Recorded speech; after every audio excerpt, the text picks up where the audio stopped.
Alright guys, what is going on? Welcome back to Chicago Karl.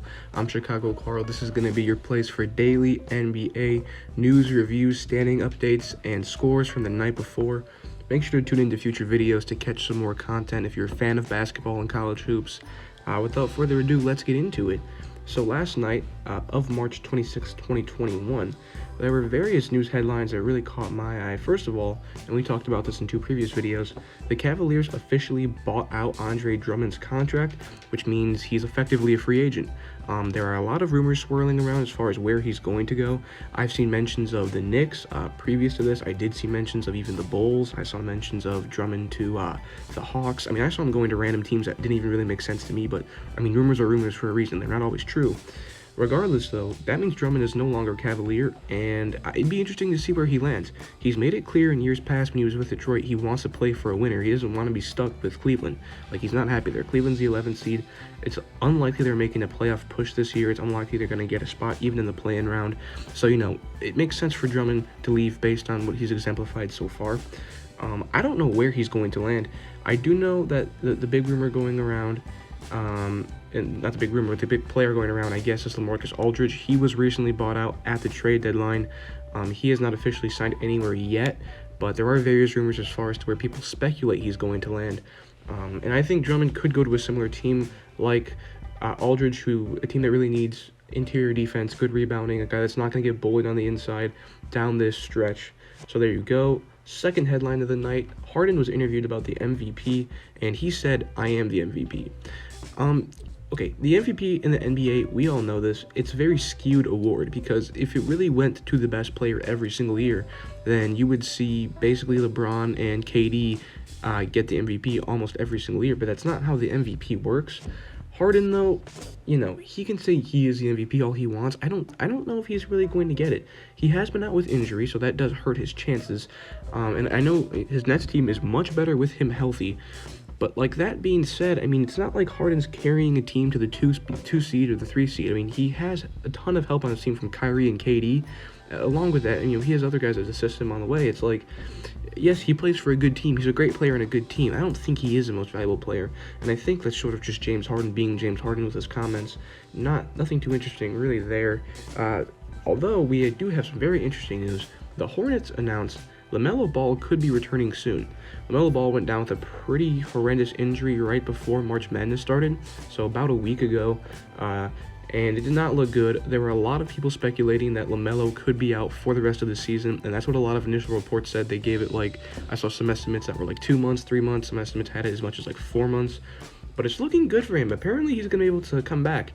And you know, let's look at, if you look at Charlotte's playoff stance, it's pretty good. They have a 4 seed. I mean, they're 23 and 21, but they're in that threshold in the East where it's like, you know, they could easily be the 7 seed on any given night because it's just so close between a lot of those teams there. So that's good news for the Hornets. They need Lamelo if they really want to make a push because that roster outside of him is not too incredibly deep.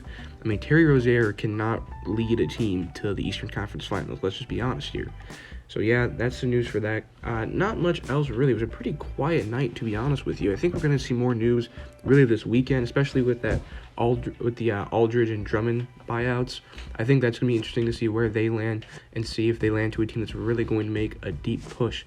Let's get into the scores tonight. Last night there were a total of 11 games. It was insane. First game, we saw the Brooklyn Nets beating the Detroit Pistons 113-111. This game was awfully close considering that the Pistons are like legitimately the worst team in the NBA. They're 12-32. Pretty awful. I mean, the Timberwolves are better than them. But yeah, the Nets get a win. They kind of needed that win because for a second there, the Bucks overtook them in the standings at the 2 seed. But Brooklyn gets ahead nonetheless. They're 31-15 on the season, continuing to win games night in and night out. And that was a must-win game for them. It would have looked pretty ugly if they would have dropped that game. On top of that, though, we saw the Phoenix Suns defeating the Toronto Raptors 104-100. Great win for Phoenix. I caught a bit of this game. You know, the Raptors this year, not exactly a team that's necessarily competing a whole lot like they did in years past with Kawhi. Kyle Lowry he's the sole guy. And, you know, him and Pascal Siakam can't take a team like this over the hump alone. They need assistance. And, you know, just a casual game. Phoenix got the win. Phoenix has a stacked roster, especially compared to this Raptors roster, I mean, D-Book, Ayton, and tons of other guys, they're going to shoot the lights out of Toronto every time. After that, we saw a game on ESPN. The Boston Celtics defeated the Milwaukee Bucks 122-114. Pretty frustrating loss for Milwaukee fans. That's a couple nights in a row now that Giannis has looked pretty awful. He was pretty inefficient. Middleton kind of led the way, I'd say. But on top of that, when Milwaukee doesn't get their shots going in from their supporting cast, like DiVincenzo, Brook Lopez, Robin Lopez. Brook Lopez, what am I saying? When they don't get those shots to fall, it's tough for Milwaukee to really pull out wins, especially against a team like the Celtics, who very recently actually have been making some steam. They've climbed the standings. They're currently sitting 7th in the East. So shout out to Boston. But yeah, like I said, it's hard for Milwaukee to really sort of, justify a serious win against a team like this when they can't win games like that. On top of that, though, we saw the Charlotte Hornets beating the Miami Heat 110-105. That's pretty sure it's back-to-back losses for the Heat. They lost to Portland the night before. Charlotte's looking good, actually, even with Lamelo out. Terry Rozier did take them to a win over the Heat. The Heat, 8 seed, not looking too good. But, Jimmy Butler is out. On top of that, a lot of their best players are out. So it's hard for the team to win games without Jimmy Butler. When Tyler Hero is your guy, it's hard to win games. And that's all I got to say about that. Portland defeated the Orlando Magic 112-105. Good win for the Blazers. They're starting to really turn it around. Orlando, they made headlines for making that trade. Wendell Carter is a new addition to that Orlando Magic team. So we'll see how they'll shape out. But, without Vucevic, this team really is going to be garbage. Expect them to get a final 3 finish in the East. They're currently the second worst team. But if you were to tell me that the Pistons eclipse 7 wins this year, I'd believe you.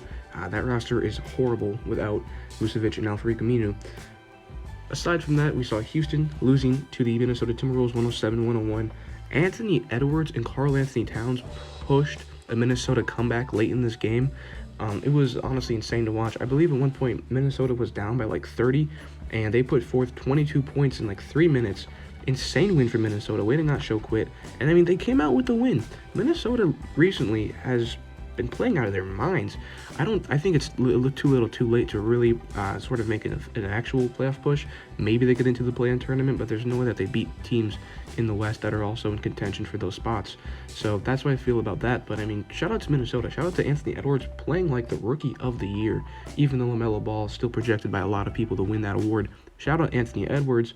Top of that, though, we saw the New Orleans Pelicans losing to the Denver Nuggets 108-113. Business as usual for Denver. The Pelicans, we all know what they are now with Zion. There's not a whole lot of supporting cast. It's Zion Williamson and it's Brandon Ingram, and they try to win as many games as they can, and that is that, okay? That is the roster. Pelicans are 19-25, and, they played against Denver, who is sort of near the top in the West. They're 27-18, but they're not too far out from the 3 and 2 seed. So, business as usual. It's a casual win. It's pretty much as expected. Not much else I have to say there. After that, though, we saw the Utah Jazz defeating the Memphis Grizzlies 117-114. Utah Jazz, we know, they're the first seed in the West. They continue to win games night in and night out. Not by large margins, but just by playing good team basketball. And against a team like Memphis, that's sort of the outcome you're expected to, that's the outcome you're expected to see. After that, we saw the Atlanta Hawks, who recently sort of got off of the hot streak there, beating the Golden State Warriors 124-108. Good win for the Hawks. They're really coming back. I think the Hawks are honestly poised to finish atop the East. They're looking phenomenal. 23-24, but recently really stepping it up. They're 8-2 in their last 10, looking very strong heading down this stretch towards the end of the season. One more game, we saw the Los Angeles Lakers defeating the Cleveland Cavaliers 100-86. Cleveland obviously bought out Drummond, but the roster before that, we all knew who they were. They were the Cavaliers. There is no one on that team that is really relevant and worth talking about, to be honest with you. There's Colin Sexton, there's Darius Garland, that's it, okay? That team might be good if they can build around them 2-3 years, but as of right now, they're not, all right? Los Angeles, LeBron's hurt, AD is hurt, their big guys are hurt, so they have Kyle Kuzma really leading the way, and they have other guys that are a decent supporting cast, I guess, but, they took care of the win there at Los Angeles. they're sort of just swimming as much as they can. I mean, they're not going to be making a ton of big wins right now. They're not going to be making a big push. They're really just waiting for LeBron and AD to come back to their full health if they really want to play to their full potential. And the league knows that. Everyone knows that. But the Lakers, 29-17, they're still a good team without LeBron and AD, but they're just much better and stronger with them. Last game, Indiana Pacers taking on the Dallas Mavericks. Final score was Indiana 109, Dallas 94. Pretty good win for Indiana, to be honest with you. They looked really strong last night. Sabonis and Sabonis and Brogdon specifically, I thought, played out of their mind. They both put up 22 points for this Pacers team. So, I mean, the team's pitching in all around. They're looking very strong. They had 5 players scoring double digits last night. Great win for that Pacers team. And they're continuing to chug along in the Eastern Conference. They're the 9th seed. I mean, they're in that play-in bracket. I think they'll perform pretty well if they can stay in there. To be honest, I think they can take on teams like the Celtics and the Heat and the Bulls. We saw it so far when they played each other. On Dallas's end, though, tough loss. Kristaps put up 31, but that's about it. I mean, it's hard to win games when guys like Doncic aren't in the lineup, and that's just what's going to happen to you 9 times out of 10 when that's who's healthy and that's who's not. So let's go to the standings just to wrap up the video real quick. First place in the East is the 76ers. Second place, this was a change, the Nets. Third place, the Bucks. Fourth place, the Lameloist Hornets. Then we see 5th place with the Knicks. 6th place with the Hawks. 7th, Celtics. 8th, Heat. 9 Pacers. 10 Bulls. And your dwellers in order from 11 to 15 are Raptors, Cavaliers, Wizards, Pistons, and Magic. In the West, though, first place we have the Utah Jazz playing out of their minds. 750 winning percentage, insane. Then we have the Suns, Clippers, Lakers, Nuggets, Blazers, followed by the Mavericks, Spurs, Grizzlies, and Warriors.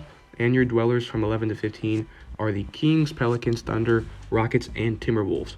As always, guys, have a nice day. Continue to tune into future videos. Leave a like and subscribe if you enjoy NBA content. Have a nice day. I'm out.